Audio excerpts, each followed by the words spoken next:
اللهم إنا نسألك سلامة في الدين وعافية في الجسد وزيادة في العلم وبركة في الرزق وتوبة قبل الموت ورحمة عند الموت ومغفرة بعد الموت. اللهم هون علينا في سكرات الموت والنجاة من النار والعفو عند الحساب.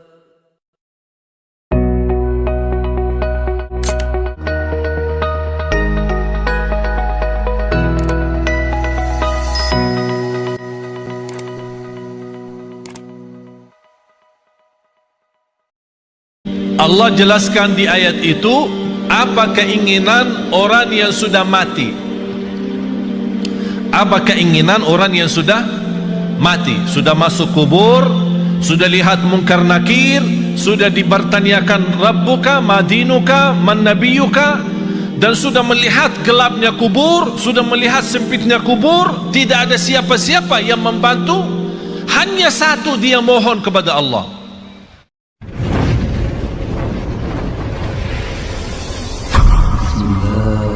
Bismillahirrahmanirrahim. Saya masih ingat 2008 sampai 2010 saya masih berceramah bahasa Arab, ditranslate. Ya lama-lama jujur saja membosankan.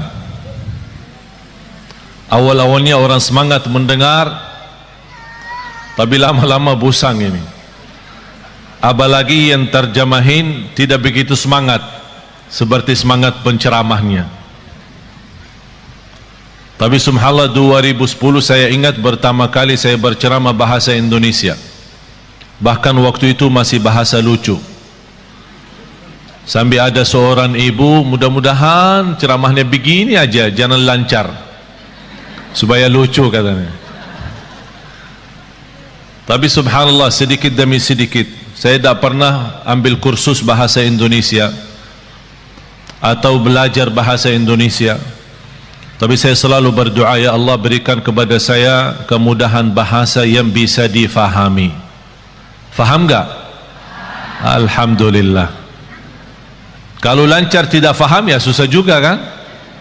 Walaupun tidak lancar tapi anda faham, dan inti daripada dakwah adalah memahami apa yang kita sampaikan dan bahkan mengamalkan. Karena inti ilmu bermanfaat, manfaatnya adalah diikuti dengan amalun salih. Tak ada arti kalau bapa ibu datang jauh-jauh sampai ke tempat ini belajar ilmu tapi pulang tidak ada penambahan amal. Ada nambahan ilmu tapi tidak ada tambahan amal. Padahal Allah Subhanahu wa taala menjaminkan kita bisa selamat dari kecelakaan dan kerugian itu dengan iman kita dan amalun salih. Sebagaimana firman Allah Subhanahu wa taala di suratul Asr, dan saya yakin Bapak Ibu semua hafal. A'udzu billahi minasy syaithanir rajim. Bismillahirrahmanirrahim. Wal 'asr innal insana lafi khusr إلا الذين آمنوا وعملوا الصالحات وتواصوا بالحق وتواصوا بالصبر. صدق الله العظيم. Semua manusia, sampai Allah bersumpah, semua manusia dalam keadaan merugi. Innal insana, walaupun disebutkan al-insan itu satu, tapi yang dimaksud jenis manusia, seluruh manusia dalam keadaan merugi. Artinya merugi apa? Celaka dunia akhirat, tidak selamat dunia dan akhirat. Kenapa mereka tidak selamat? Karena mereka dengan segala kenikmatan yang diberikan oleh Allah tidak digunakan untuk mendekatkan diri kepada Allah. Tapi siapa ya Allah yang selamat dari kerugian itu dan dari kecelakaan? Yang memiliki 4 sifat. Illa alladhina amanu. Bisa terjamin tambahan iman dengan tambahan ilmu. Semakin tinggi ilmu kita, semakin kuat iman kita. Kenapa sekarang umat Islam zaman ini lemahnya iman? Karena kurang ilmu, bodohnya agama. Indonesia negara yang terbesar penduduknya Islam sedunia, dan sayang sekali Indonesia yang terbesar tidak bisa baca Quran. Malu kita kan? Dan saya bangga ketika saya melihat berkembangan hafalan Al-Quran, apalagi anak-anak kita yang memberi insyaAllah tanda baik. Indonesia ke depan insyaAllah lebih baik. Contohnya barangkali Bapak Ibu sudah melihat Musa. Sudah nonton nggak TV? Ini orangnya ini langsung ini. Musa belum usia 6 tahun sudah hafal 30 juz. Sudah hafal, bukan khatam ya. Soalnya bahasa Jawa hafal sama khatam beda. Saya pertama kali datang ke Jawa, saya dengar orang mengenalkan anaknya, "Oh, anak saya sudah khatam." Wih Allah, saya senang, subhanallah. Umurnya segini sudah khatam. Masya Allah, 30 juz ya. Oh ya, kayaknya Ustaz salah faham ya. Bukan hafal, khatam. Iman khatam beda ya? Beda di sini. Katanya kalau khatam seumur hidup 1 kali udah luar biasa. Oh, fantas ada acara keselamatan. Kalau kita di Madinah bilang khatam berarti sudah hafal, sudah tamat dan boleh jadi imam. Dan budaya itu mohon dirubah. Kok bangga karena seumur hidup 1 kali khatam? Na'udzubillahi min zalik. Paling malas, kata ulama, itu paling malas bagi umat Islam itu sudah tidak ada kemauan khatam Al-Quran. Paling malas kalau sudah 40 hari lewat dia tidak khatam Al-Quran, dianggap orang itu imannya tidak sempurna. Coba bayangkan, kita bertahun-tahun anak kita tidak bosan main game. Bahkan kita sebagai orang tua berkenan membebaskan anak kita, punya iPad, punya HP, punya PlayStation, PS, semua sudah disediakan. Habis mereka waktunya untuk main saja. Habis sudah mereka sudah usia, sudah semakin besar, baru datang bapak dan ibu, tolong Syekh, apa? Doakan Syekh. Oh kenapa? Anak saya susah salat. Mana anakmu umur berapa? Sudah 30 tahun Syekh. Ya karena kita sudah biasakan mereka sejak kecil tidak memberikan perhatian kepada salatnya, tidak memberikan perhatian kepada Qur'annya. Jangan harap anak itu bisa tumbuh dalam kesalihannya. Punya kewajiban orang tua, punya kewajiban yang begitu berat. Saya tidak minta harus anda membina anaknya sampai harus hafal 30 juz, tapi harus komitmen, harus disiplin. Setiap hari kita berduduk sama anak kita walaupun 1 ayat, supaya dia tertanam mencintai Al-Quran dan mencintai masjid. Kita hanya hafal. Berintahkan anakmu 7 tahun, berintahkan anakmu salat. Kalau sudah 10 tahun tidak mau salat, mukullah dia supaya bisa salat. Semestinya sebelum kita berintahkan, ini berintah kalau sudah 7 tahun. Maksudnya Rasul apa? Sebelum memerintahkan, biasakan dia dulu supaya terbiasa. Artinya apa? Sejak dia kecil masih di bawah 7 tahun kita boleh membiasakan dia untuk bisa salat. untuk bisa membaca Al-Quran. Sampai kalau sudah 7 tahun, kita tidak punya, sebelumnya tidak punya kewajiban untuk memaksa atau memerintahkan. Tapi kalau sudah 7 tahun, baru mulai tugas baru adalah memerintahkan. Tapi supaya perintah itu bisa diterima dengan baik dan senang, kalau sebelumnya sudah membiasakan dia cinta Al-Quran dan cinta masjid, baru akan ringan menerima perintah dari orang tua. Anak salat, ya salat. Sekarang apa yang kita lihat? Apalagi kalau kita nak perhatiin masjid-masjid, yang paling ramai di masjid itu sudah bapak-bapak, sudah tua, mengharapkan husnul khatimah. Langkah-langkahnya aja susah, berjalan pelan-pelan aja ke masjid. Ditanya, Pak, anaknya mana? Oh, dia di rumah lagi tidur. Tapi coba bayangkan kalau jam sekolah, Pak, anaknya di mana? Oh, lagi sekolah.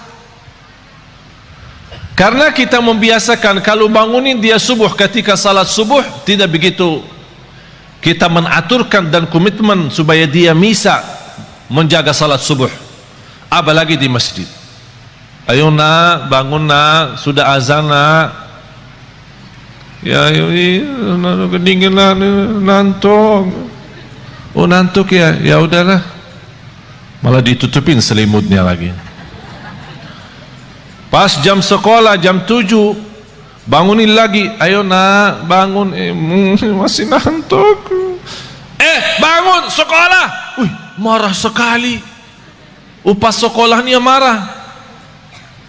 Kalau benar-benar kita cinta dan sayang anak kita, ingat firman Allah Subhanahu wa ta'ala, Ya ayyuhalladzina amanu qu anfusakum wa ahlikum nara. Kita sebagai orang tua punya kewajiban berjuang untuk melamatkan anak kita dari neraka jahanam. Bukan sekolah yang bagus. Apa artinya sekolah tinggi, kuliah yang terbagus, bahkan bisa keluar negeri, tapi na'udzubillah di akhirat masuk neraka? Apa itu berjuangan? Illa alladzina amanu, mendasarkan iman. Dan semakin ilmu kita baik, semakin banyak mengenal Allah, semakin banyak mendalami Asmaul Husna, semakin banyak memahami Asmaul Husna, semakin tahu keagungan Allah Subhanahu wa ta'ala, kita semakin mendekatkan diri kepada Allah dan semakin nikmat. Karena posisi iman naik turun. Bagaimana supaya naik terus? Ilmu yang bermanfaat. Pertama, ilmu yang sangat dianjurkan adalah ma'rifatullah, kita lebih mengenal Allah Subhanahu wa ta'ala. Habis iman, amalun salih.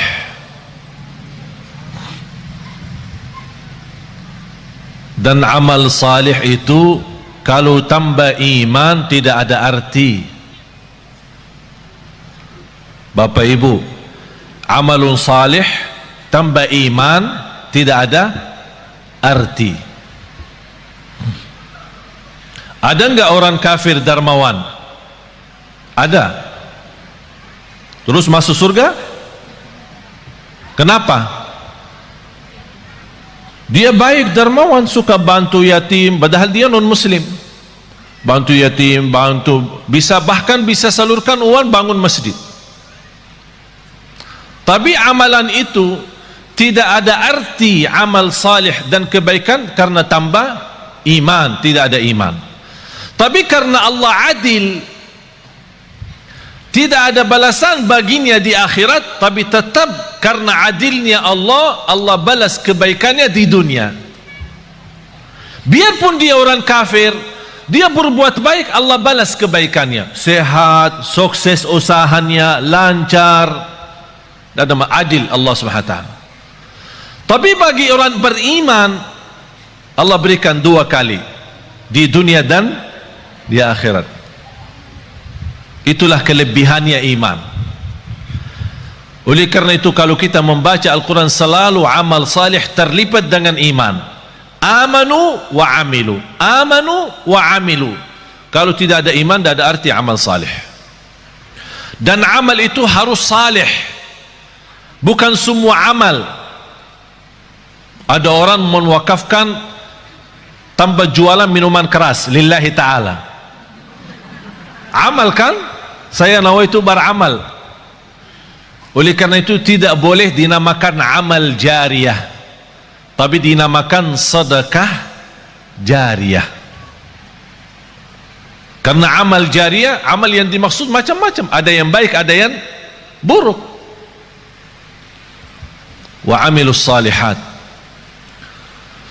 Bapak Ibu, di antara amal salih yang sangat berguna bagi kita hidup maupun mati adalah sedekah. Terjamin berkah harta karena sedekah. Semakin banyak harta kita, semakin sedekah banyak, semakin berkah. Istilah berkah bukan artinya harta kita banyak. Walaupun harta kita sedikit, tapi karena sudah di dalamnya ada kata berkah, harta yang sedikit itu sangat berguna untuk kebutuhan kita. Ada orang kaya raya saya kenal tapi stres.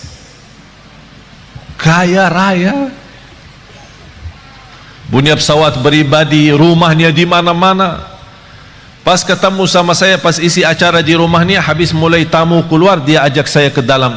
Saya mau ngobrol sama saya. Pas begitu masuk, ada kantor pribadi beliau di dalam rumahnya. Begitu tutup pintu, malah dia peluk saya dan menangis. Pak, kenapa menangis? Takut. Apaan takut? Takut kehilangan harta itu. Takut, takut miskin, takut sakit, takut celaka.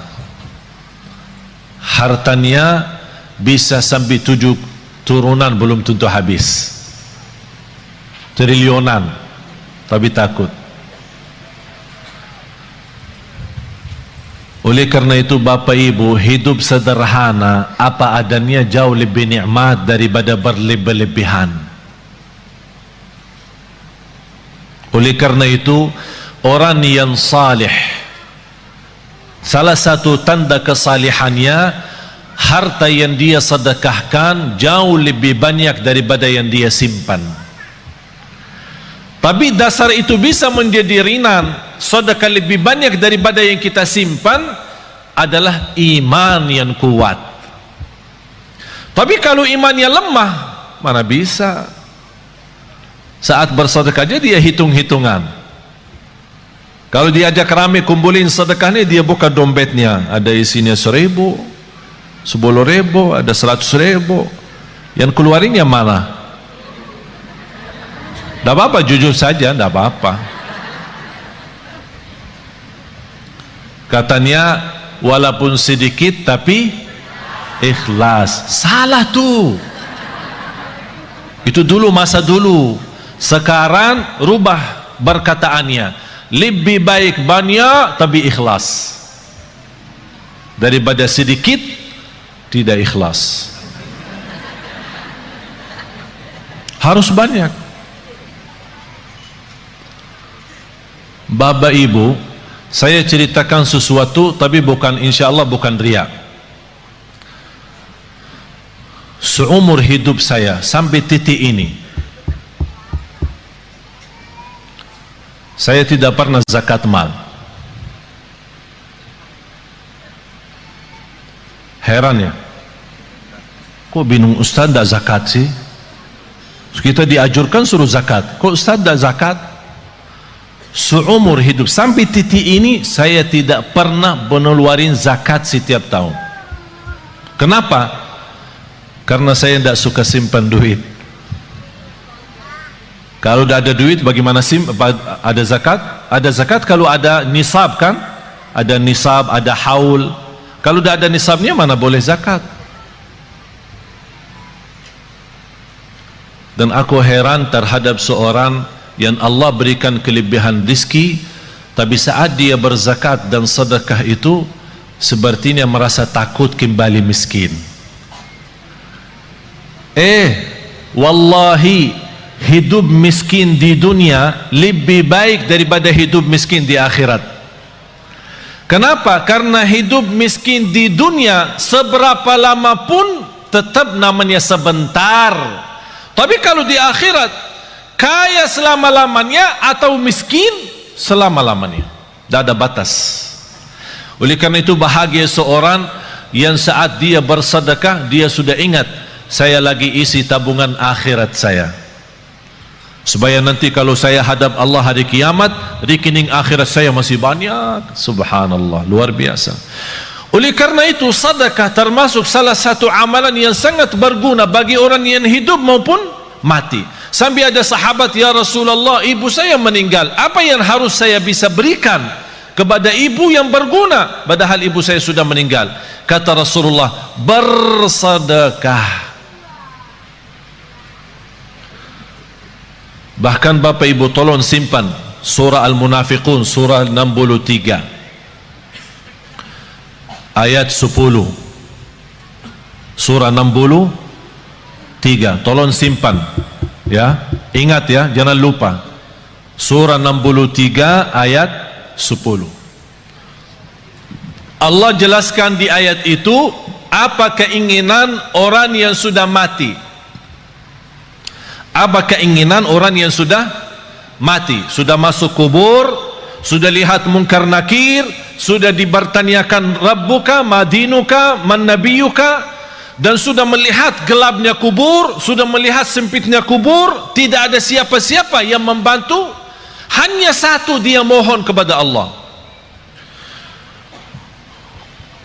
وَأَنْفِقُوا مِمَّا رَزَقْنَاكُمْ مِنْ قَبْلِ أَنْ يَأْتِيَ أَحَدَكُمُ الْمَوْتُ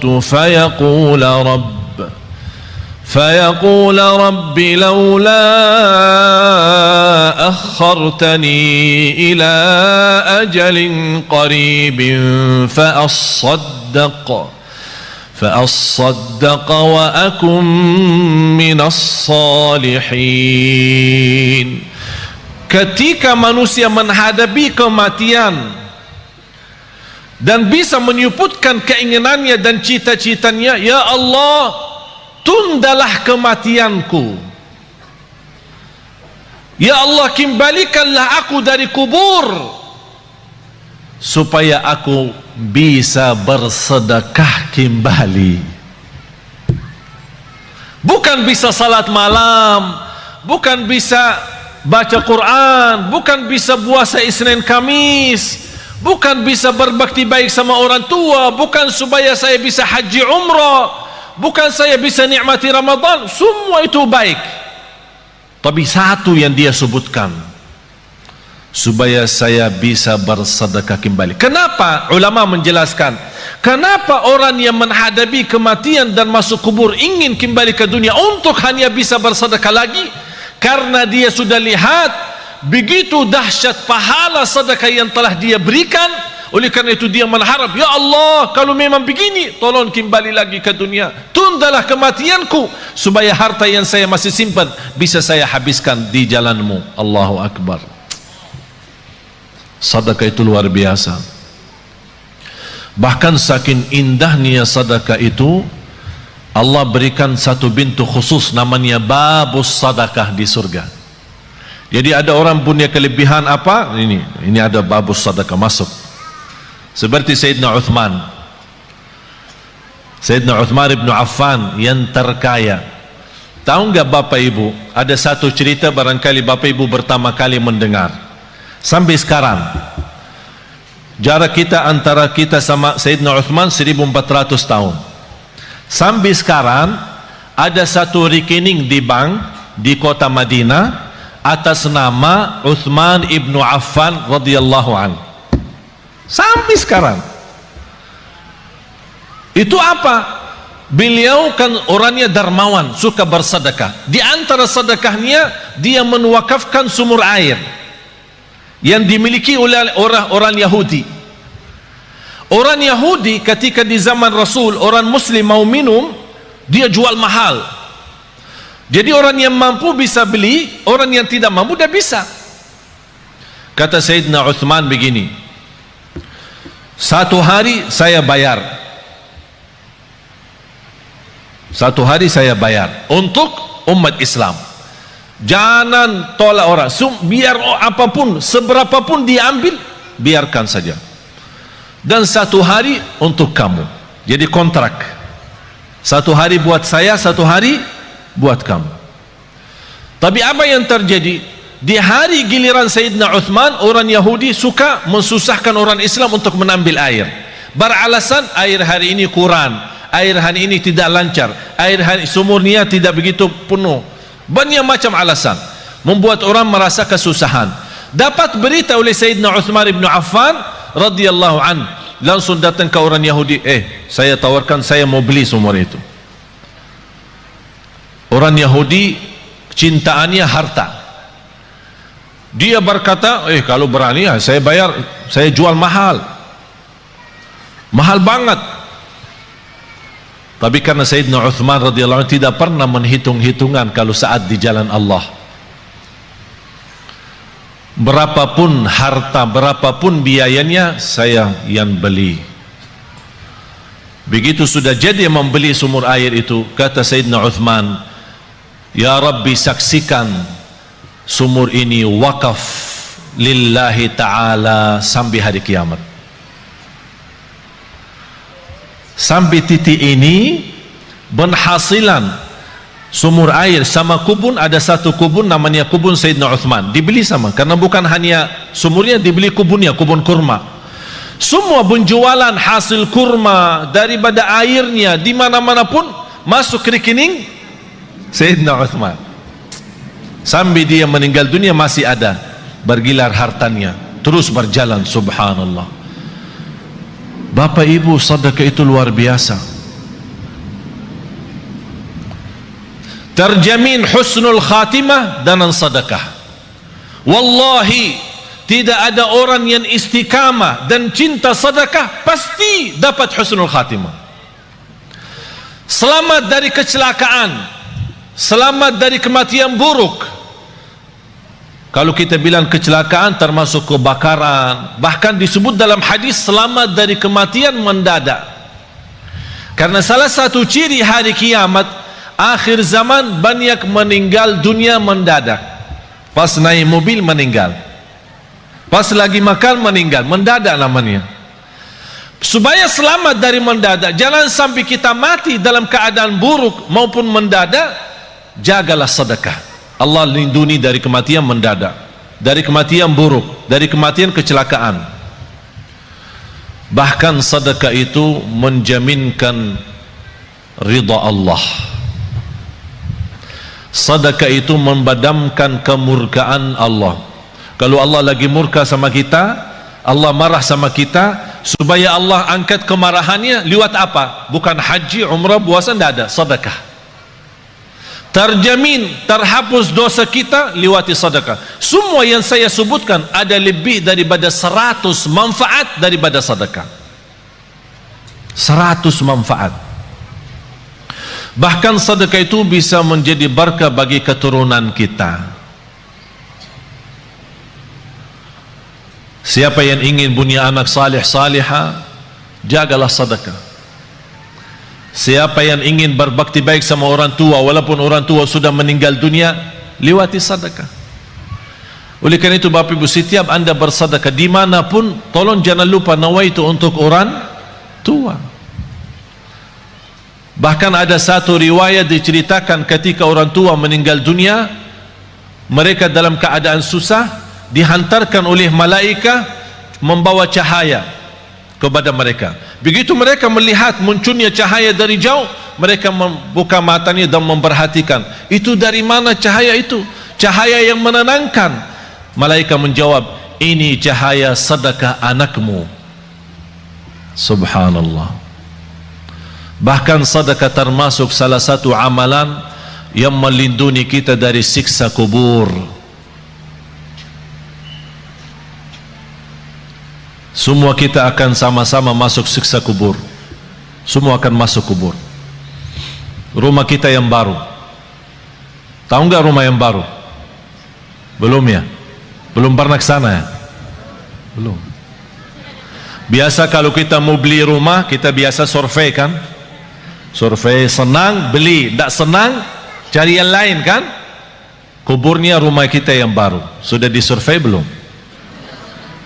Survei. Harus tahu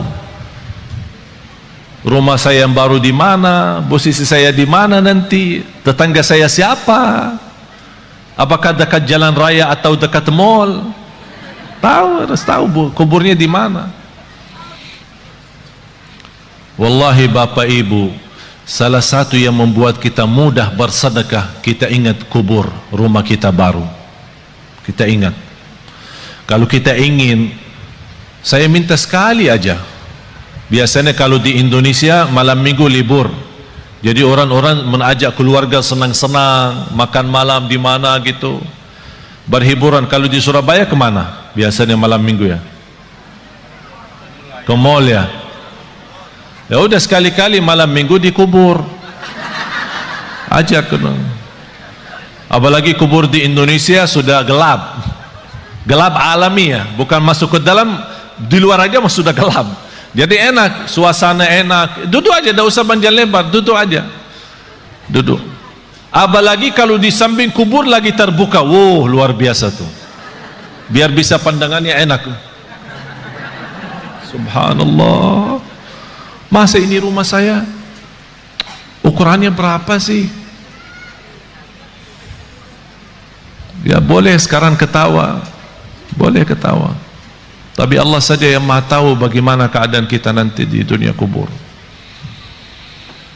Oleh karena itu jamaah sekalian, wallahi hidup ini serius, hidup ini sangat serius. Sudah habis waktunya bercanda, habis waktunya berketawa, habis waktunya untuk dunia saja.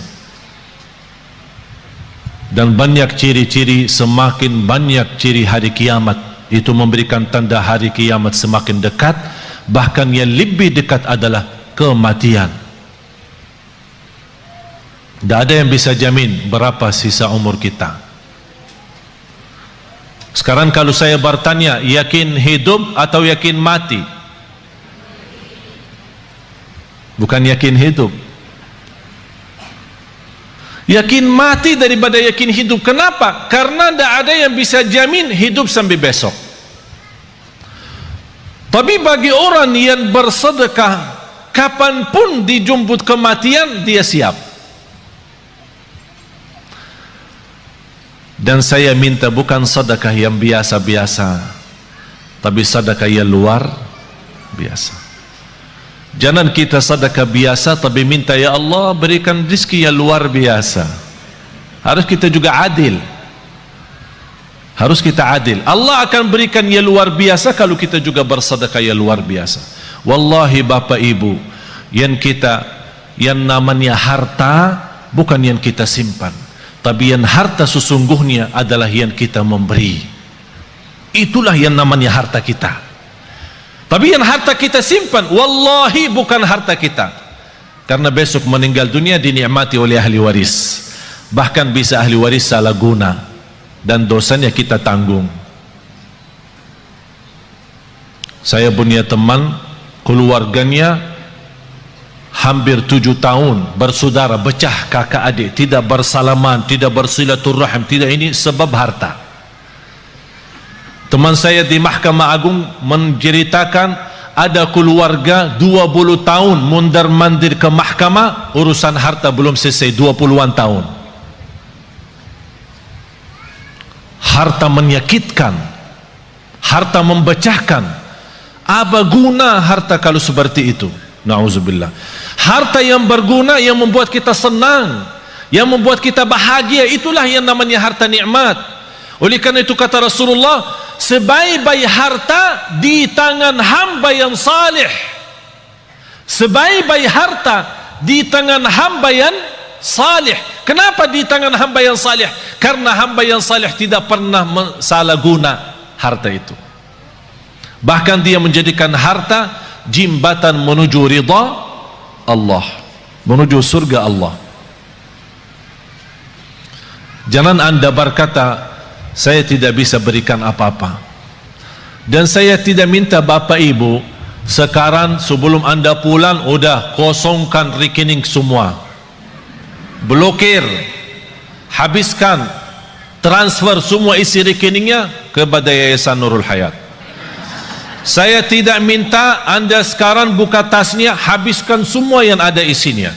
Tapi lepas ini, aduh, gara-gara Syekh jadi begini. Karena kita belum memiliki iman seperti Abu Bakar As-Siddiq. Abu Bakar As-Siddiq datang Sayyidina Umar ketika Rasul mau hijrah. Sayyidina Umar datang membawa separuh harta. Sayyidina Umar waktu itu cukup kaya, separuh. Jadi kalau punya 2 rumah, ikhlas 1 rumah. Kalau punya 2 mobil, ikhlas 1. Kalau punya 2 istri, ikhlas 1. Subhanallah, luar, separuh harta dia ikhlaskan. Sampai Sayyidina Umar merasa dirinya sudah begitu luar biasa perbuatan kebaikan. Barangkali tidak ada yang terbayang, siapa yang mau kurbani separuh harta? Kalau kita tabungan akhirat, tabungan rekening kita 100 juta, berani nggak 50 juta? Ya berpikir dulu, katanya. Berpikir dulu. Kalau mau masuk surga, Bu, kalau mau masuk surga mau bertanya suami dulu ya. Mau bertanya suami dulu ya. Banyak yang salah mengerti soal nafkah. Ada kewajiban nafkah dari bapak kepada istri. Ada namanya nafkah uang belanja. Uang belanja rumah. Jadi apapun yang di kebutuhan rumah diserahkan bapak kepada ibu. Belanja sayur, belanja makanan, pokoknya semua kebutuhan rumah. Ini namanya nafkah umum, nafkah bersama. Tidak boleh disalahguna tanpa izin suami. Ada nafkah yang namanya pemberian dari suami kepada istri. Sayang, ini untukmu. Buat apa? Ya terserah. Ada orang ibu, suami saya suka kasih saya untuk pribadi setiap bulan misal 3 juta atau 2 juta. Tapi kadang-kadang saya bingung, kalau bersedekah apakah minta izin suami? Enggak. Itu namanya hakmu sendiri. Apapun digunakan tidak perlu minta izin suami. Tapi jangan uang pribadi yang diberikan oleh suami disimpan, uang belanja buat rumah disedekahin. Ditanya sama ini, kok habis makanan di rumah? Kemarin Syekh Ali ajak kita bersedekah, jadi saya salah keluarin uang belanja yang saya pakai. Itu yang harus izin suami. Bapak ibu jamaah sekalian, sedekah itu ketika Rasulullah SAW didatangi oleh Umar bin Khattab waktu hijrah, ya Rasulullah, ini separuh harta saya untuk perjalananmu hijrah ke Madinah. Rasulullah bertanya, apa yang kamu sisakan untuk keluargamu? Alhamdulillah masih tersisa separuh. Datang Sayyidina Abu Bakar, dilihat sama Sayyidina Umar, berapa sih mau diberi sama Abu Bakar? Aku aja sudah separuh. Tidak terbayang apa yang akan diberi oleh Sayyidina Abu Bakar. Ya Rasulullah, ini hartaku. Apaan ini? Ini hartaku semuanya. Apa yang kamu tinggalkan untuk keluargamu? Allah. Saya tinggalkan Allah. Sayyidina Umar berkata, saya tidak akan berani lagi lawan Sayyidina Abu Bakar. Tidak bisa lagi ini. Imam Sayyidina Abu Bakar istimewa sendiri. Tapi bapak ibu jangan coba-coba ya.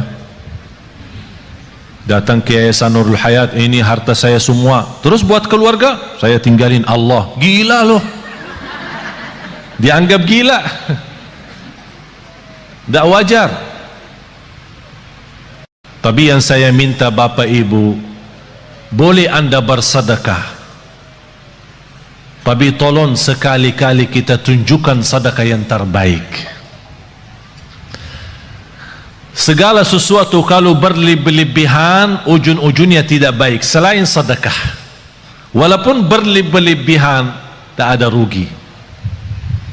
Wallahi terjamin barakah, rizkinya terjamin lancar, bahkan membuat hati kita tenang karena kita hidup apa adanya.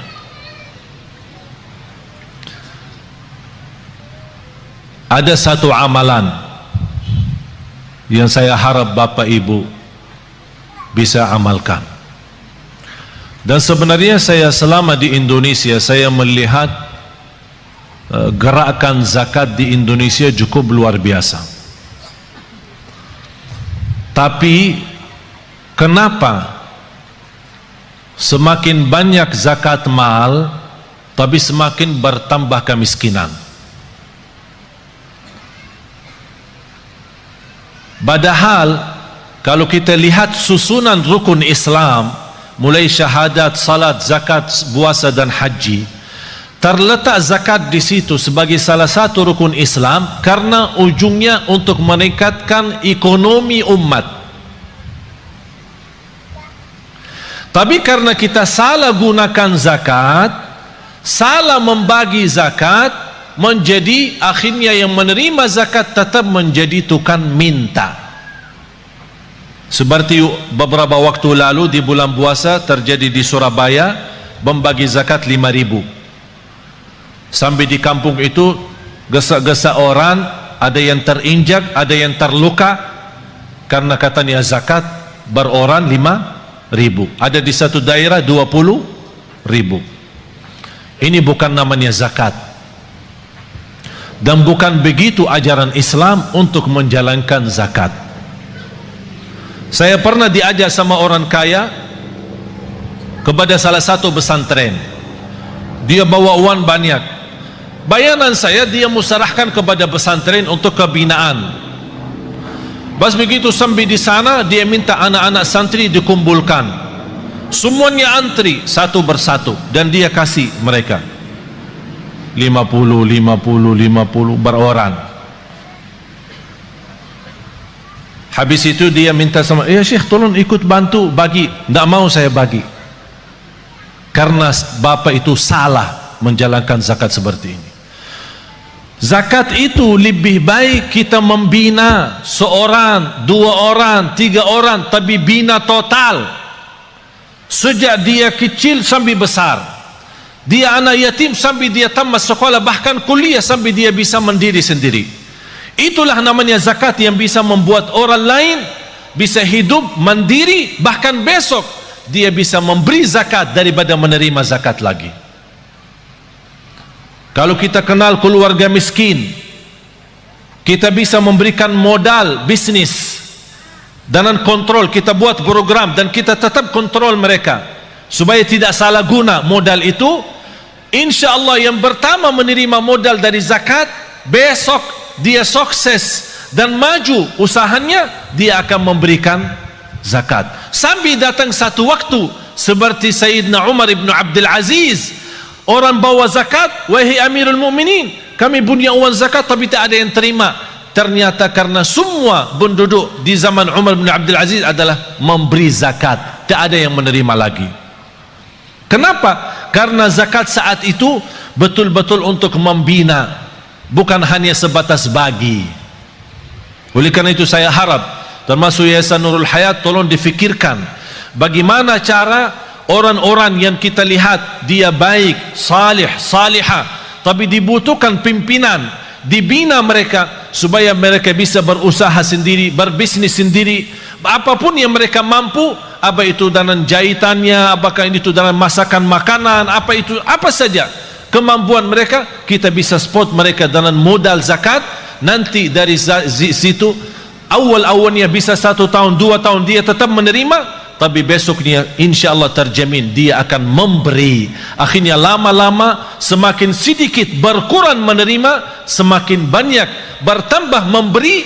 Akhirnya di situ tambah kekayaan umat dan terlihat ekonomi umat Islam semakin membaik. Itulah inti daripada zakat. Oleh karena itu jamaah sekalian, kalau anda punya uang untuk zakat, jangan dipecahkan. Misal zakat mal 5 juta, jangan kasih anak yatim 50. Bina 1 anak yatim, bina 2 anak yatim, dan dibantu insyaAllah sama Yayasan Nurul Hayat. Kira-kira dibutuhkan pembiayaan bertahun, sekolahannya, kesehatannya, pakaiannya, semua segala, belajarannya, pendidikannya. Apa yang dibutuhkan seorang anak di usia gini sampai 1 tahun, dihitungkan kira-kira biayanya berapa. Alhamdulillah terhitung kira-kira dalam 1 tahun 3 juta. Berarti uang zakat kita 6 juta bisa membina dua orang. Akhirnya mereka ini sudah dicukupi dengan segala sesuatu, tidak butuh apa-apa, sampai dia besar, mandiri, tidak menjadi tukang minta. Tapi kalau kita beri 50, 20, dia merasa tidak cukup untuk hidupnya, akhirnya dia terpaksa lari meminta sama orang lain untuk menutupi kebutuhannya. Itulah tersebar anak-anak kita selalu menjadi tukang minta, bukan menjadi berguna bagi negeri ini.